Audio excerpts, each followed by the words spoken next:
ഇന്ന് നമ്മളിവിടെ ഉണ്ടാക്കാൻ പോകുന്നത് വളരെ രുചികരമായ ഒരു പൊട്ടറ്റോ ബർത്തയാണ്. ചോറിൻ്റെ കൂടിയും ചപ്പാത്തിയുടെ കൂടിയും പൊറോട്ടയുടെ കൂടിയും ബ്രെഡിൻ്റെ കൂടിയും ഒക്കെ കഴിക്കാൻ പറ്റുന്ന ഒരു വിഭവമാണിത്.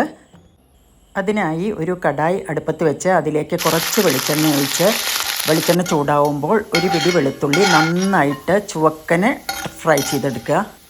പിന്നീട് അതേ എണ്ണയിലേക്ക് 5-6 കാശ്മീരി മുളകും പിന്നെ ഒരു 3-4 പച്ചമുളക് ഞാൻ പൊട്ടിത്തെറിക്കാതിരിക്കാൻ അരിഞ്ഞാണ് ഇട്ടത് കേട്ടോ. അതും നല്ല പോലെ വറുത്ത് കോരുക. പിന്നെ ഇതിലേക്ക് ഒരു വലിയ ഉള്ളി സന്നമായിട്ട് അരിഞ്ഞത് കേട്ടോ. അത് നമ്മൾ ബിസ്തക്കല്ലേ അതേമാതിരി വറുത്തെടുക്കണം. ബിസ്തയുടെ അത്രയും നന്നായിട്ട് തന്നെ വറുത്തെടുക്കണം. ഇനി ഇതിലോട്ട് 2 തക്കാളി നെടുകെ കീറിയത് ഇട്ടിട്ട് തിരിച്ചും മറിച്ചും ഇട്ട് വറക്കുക. എന്ന ശേഷം അതിൻ്റെ തൊലി മാറ്റിയെടുക്കണം കേട്ടോ. ഇനി ഞാൻ ഓൾറെഡി വേവിച്ച് വെച്ച 2 പൊട്ടറ്റോ നെടുകെ കീറിയിട്ട് അതിനെയും ഇതിലൊന്ന് അങ്ങോട്ടും ഇങ്ങോട്ടും മറിച്ചിട്ടിട്ട് വറുത്തെടുക്കുന്നുണ്ട്. അതിനിടയിൽ ഞാൻ തക്കാളിയുടെ തൊലി മുഴുവനായിട്ട് ഞാൻ മാറ്റിയെടുത്തു. തക്കാളിയുടെ തൊലിയെല്ലാം റിമൂവ് ചെയ്തു കേട്ടോ. ഇനി ഇത് പൊട്ടറ്റോ ഇവിടെ ആയിട്ടുണ്ട്. അപ്പോൾ അത് വാങ്ങി വയ്ക്കാം. എന്ന ശേഷം നമ്മൾ ആദ്യം വറുത്തെടുത്തത് പൊട്ടറ്റോയും ടൊമാറ്റോ ഒഴികെ എല്ലാം ഒരു മിക്സിയുടെ ജാറിലേക്ക് ഇട്ടിട്ട് ഒരു 2 പൾസ് കൊടുക്കുക. അരക്കരുത്, ജസ്റ്റ് പൾസ് ചെയ്യാനേ പാടുള്ളൂ.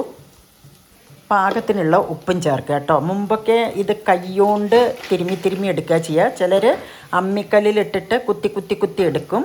അപ്പോൾ അതിനേക്കാട്ടിലൊക്കെ എളുപ്പം ഒന്ന് ജസ്റ്റ് പൾസ് ചെയ്തെടുക്കുക നല്ലത്. അപ്പം ഞാൻ ഇത് പൾസ് ചെയ്തെടുത്തിട്ടുണ്ട്. അപ്പോൾ അത് ഇങ്ങനെയുള്ള ഒരു ഇതിലാണ് നമുക്ക് കിട്ടുക. എന്ന ശേഷം നമ്മൾ ഒരു പാത്രത്തിലേക്ക് ഇതിനെ കൊട്ടിയിട്ട് നമ്മൾ വറുത്ത് വെച്ച തക്കാളിയും പൊട്ടറ്റോയും എല്ലാം ഇട്ടിട്ട് നന്നായിട്ട് കുത്തി നല്ല പോലെ കയ്യിൽ കൊണ്ടോ അല്ലെങ്കിൽ പൊട്ടറ്റോ സ്മാഷർ ഉണ്ടെങ്കിൽ അതുകൊണ്ടോ കുത്തിയിട്ട് ഇതിനെല്ലാം നന്നായിട്ട് യോജിപ്പിച്ചെടുക്കുക. ഇപ്പോൾ ടൊമാറ്റോ നല്ല പോലെ മിക്സ് ആയിട്ടുണ്ട്. ഇനി നമ്മൾ ആ പൊട്ടറ്റോ ഇട്ട് ഇതേമാതിരി കുത്തി മിക്സ് ചെയ്യുക. ഏകദേശം ഇത് മിക്സായി വരുന്നുണ്ട്. അപ്പോൾ ഇനി നമ്മൾ കുറച്ച് മല്ലിയില അരിഞ്ഞു വെച്ചതുണ്ട്, അതും കൂടി ഇതിലോട്ടിടുക.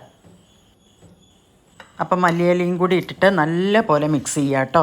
അപ്പോൾ ഇതിന് നല്ലൊരു മല്ലിയിലയും കൂടി ഇട്ടപ്പോഴേക്കും നല്ല ഫ്ലേവറും നല്ല ഒരു ഫ്ലേവർ വരുന്നുണ്ട്. നമുക്ക് ഇപ്പം തന്നെ കഴിക്കണം തോന്നും. ഇനി ഇതിൽ ഒന്ന് ഉപ്പ് നോക്കിയപ്പോൾ ഉപ്പ് ഒരു ലേശം കുറവാണ്. കുറച്ച് ഉപ്പും കൂടി ഇട്ടിട്ട് ഉപ്പിട്ടാൽ നല്ല പോലെ മിക്സ് ചെയ്യണം കേട്ടോ. കാരണം ആദ്യം ഇട്ടിട്ടുണ്ട് ഇത്തിരി. അപ്പോൾ ഈ ചാനൽ ഇഷ്ടമായാൽ ഇതൊന്ന് ഉണ്ടാക്കി നോക്കുക, ഫോളോ ചെയ്യുക, ലൈക്ക് ചെയ്യുക, കമൻറ്റ് ചെയ്യുക, ഷെയർ ചെയ്യുക. Thanks for watching.